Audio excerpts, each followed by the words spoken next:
Hey everybody, welcome to Technical Microphone on the Desk and Camera Way the Fuck Back edition. So you guys might recall a while back I made a video about the Ryzen lineup and how it displaced a lot of high core count chips from yesteryear, largely because the motherboards that are associated with a lot of these chips are really expensive. Well, on occasion you will find one that will crop up and will tickle your fancy and get right into that sexy price range to make it worthwhile to buy over Ryzen. This video is going to serve as one such example. In the first ever build on this channel featuring the X79 chipset. So stay tuned.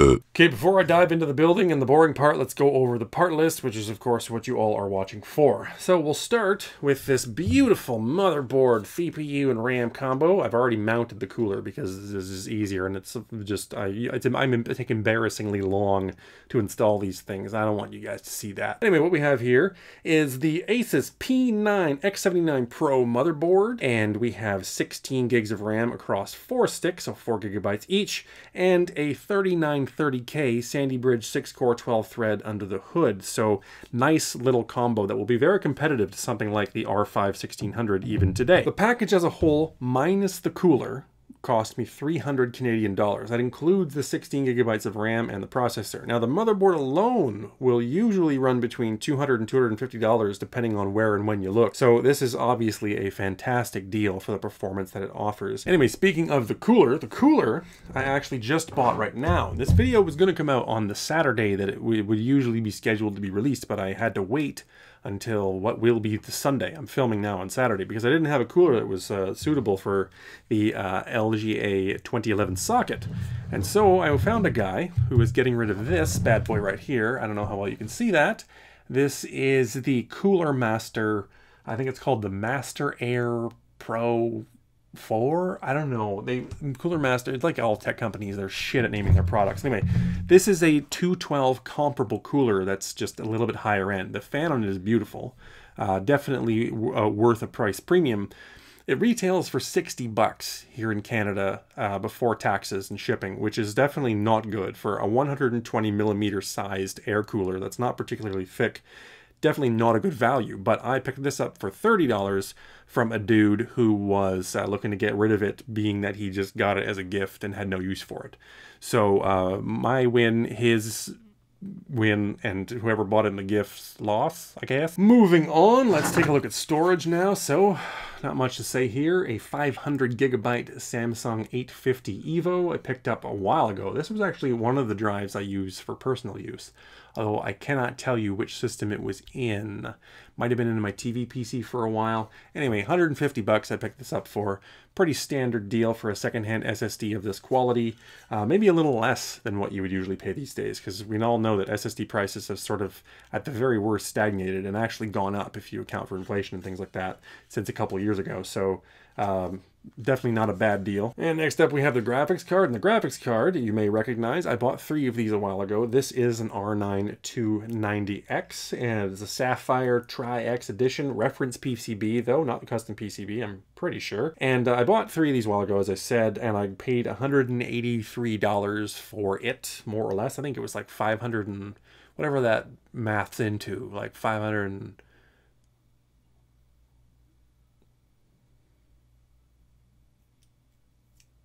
50. Anyway, ooh, look, some of the plastic's still on the fans. Let's see if we can pull this off here. Here we go. Here we go. Oh, yeah, that peel dough. Oh, there's more.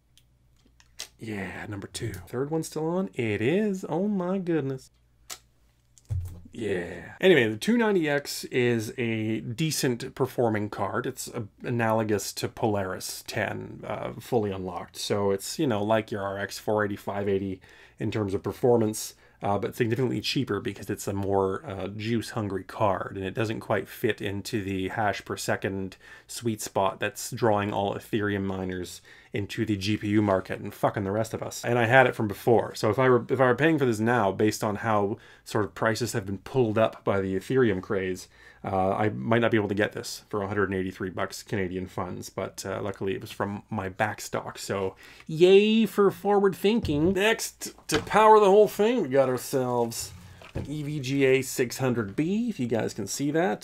This, I think, was a factory replacement for an RMA return, and I picked this up for I think $30. I'm going to verify that in a minute when I can actually get back at my computer, but I'm pretty sure 30 is accurate. Which is fine. I mean, it's a 600 watt power supply, 80 plus bronze rated. It's got decent ripple control and voltage regulation. Not great, but certainly passable. Probably still going to be able to give us enough juice to get a bit of an overclock on the CPU, which is very essential. I don't plan on pushing the GPU too much, so should be plenty of power for this build that we have in the works. And last but not least, we have right here, hopefully I can get this into the view of the fucking camera, we have a BitPhoenix Nova. NCIX has had these on sale for forever now. I'm pretty sure BitPhoenix is about to go under because I haven't seen like a single one of their cases that hasn't been on clearance here in Canada. And this was $35 roughly after taxes and shipping. So it's an ATX tower. It has a side window. It's a pretty marginal build quality, but it will look pretty. I hate to emphasize aesthetics over performance, but this is really not a case of that. This is just a cheap case that happens to look kind of good from the outside. Anyway, I'm gonna go get the build essentials and let's put this fucker together.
So I guess now what we're going to do with this sexy beast is install some games on it and show you some bunch mercs, which is totally a word, in a casual, non-scientific, informal setting. Oh wait, one more thing. Gotta peel plastic off of this cover here.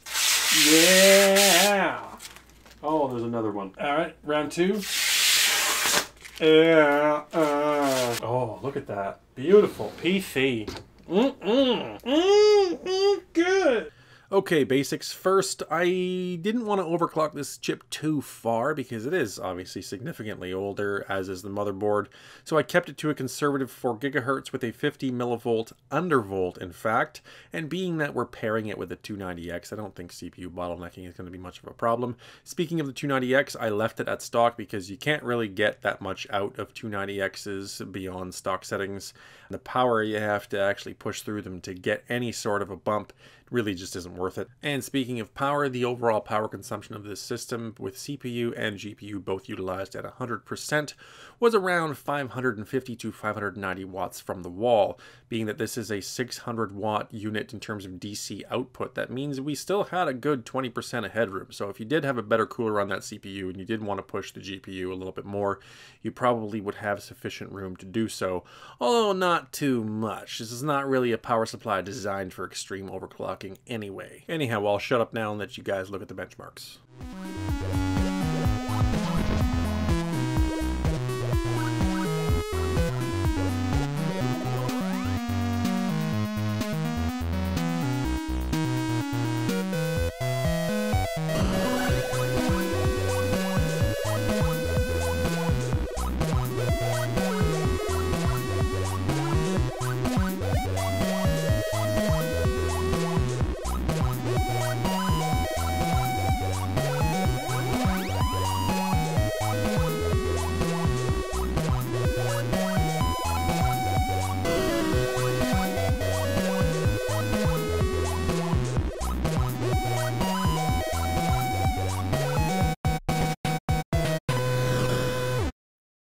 So there you have it, folks. 728 Canadian dollars for what is most definitely the best performing and most expensive PC I've ever built on this channel. That's it for me today. Follow me on Twitter at OFA. Check me out on various social media platforms. You can find me usually using the same username. Send me a message if you have a question. I'm always happy to entertain them. Thanks for watching, and I'll see you again in the next one.